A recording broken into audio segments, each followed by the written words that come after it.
Sabi ng karamihan, pagpili ng lalaki ngayon, dapat gamitin mo ang iyong utak, hindi ang puso. Dapat mapera, madatong, may negosyo, milyonaryo, or mataas ang posisyon. Oo nga naman, talaga, dapat nga madami pera. Kunyari po sa akin yan, mayroon akong 7 suitors dito sa Manila. Aside from the province, modesty aside, marami din ako doon mga suitors. Dito siguro mga puto sila. Ang edad ko noon, dahil nga nagpapaaral ako ng mga kapatid ko, umaabot na ako, lumampas na ako sa kalendaryo.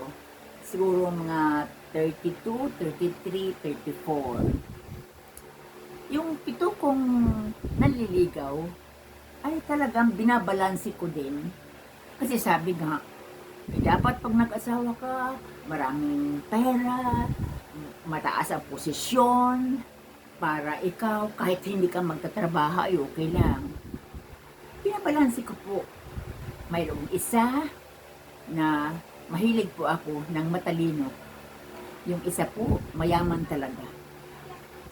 32 years old, may negosyo siya, milyonaryo na siya, marami siyang mga buildings na mga investments, at Chinese third and board exam in electrical, graduate of UP Diliman.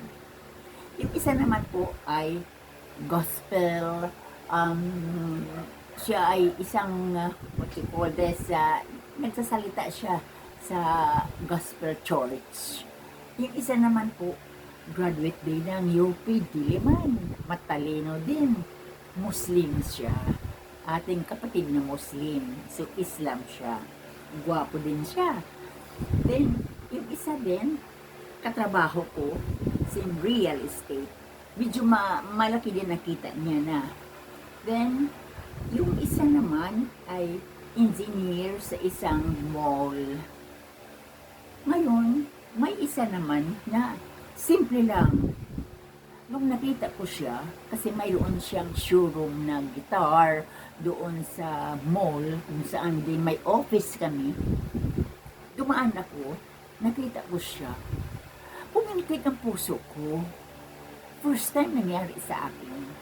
Simple lang naman siya, parang nagbabantay siya doon sa showroom nila ng classic guitars, patterned after Spain. Gumagawa din siya.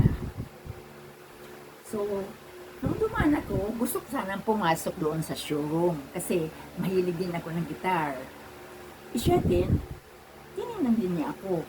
So, parang nakikita yung mukha namin at saka yung mata namin. Anyway, it passed.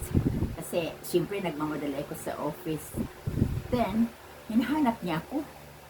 Nung hinahanap niya ako, nung minsan yung janitor na kilala ako, sabi niya, Ate Lene, mayroong gustong pakilala sa iyo, gusto kang makilala, at saka gusto kang maimbita ng magla-lunch kayo na sa baba, kasi doon sa mall, mayroon naman restaurant sa baba. Hindi bumaba na rin ako kasi nandoon naman siya. Siya ay magaling magsalita, matalino, very articulate in speaking, medyo suplado. Parang nababasa ko ang kanyang puso. Sabi ko, ang mabait itong tao na ito. Hindi ko naman siya tinanong kung ano ang posisyon niya, o mayaman siya, o may pera siya, o kung ano man. Ang iba naman, ang mga nagsasabi sa akin na ganito siya. Mahilig siya dito, siya is known to be a womanizer. Mahilig na mga babae, at yung mga babae, iniiwanan niya. Sabi ko, parang hindi ako naniniwala. Kasi nababasa ko yung, at sige mukha niya, parang sabi ko, parang mabait itong tao na ito. Ngayon, days passed.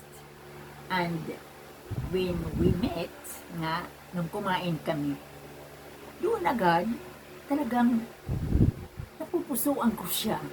Sabi ko, parang gusto ko itong tao na ito. Parang mabait ito. At naalaala ko, in the Bible, the Lord said, He favored yung mga tao noon, mga patriarchs, kasi mababait sila. Kung sino yung mabait noon, God favored him. And some priests, or all priests would say, if you get married, mamili kayo ng tao na mabait. So, kita ko to siya, so, sabi ko, mabait itong tao na ito.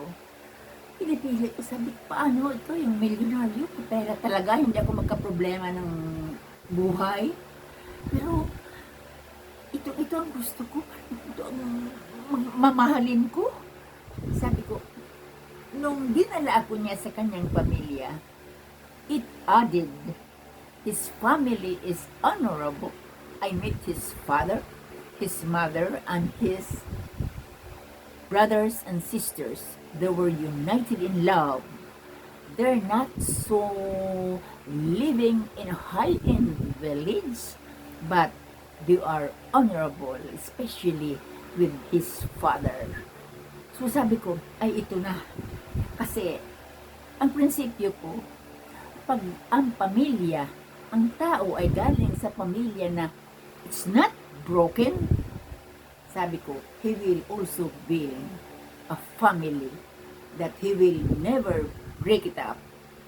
So, I chose him, Mabini Antonio Manican, nickname Bani, because for me, he is a good man. And a good man, we love each other, we will be able to plan our future happily. So, yun po ang nangyari. I chose him.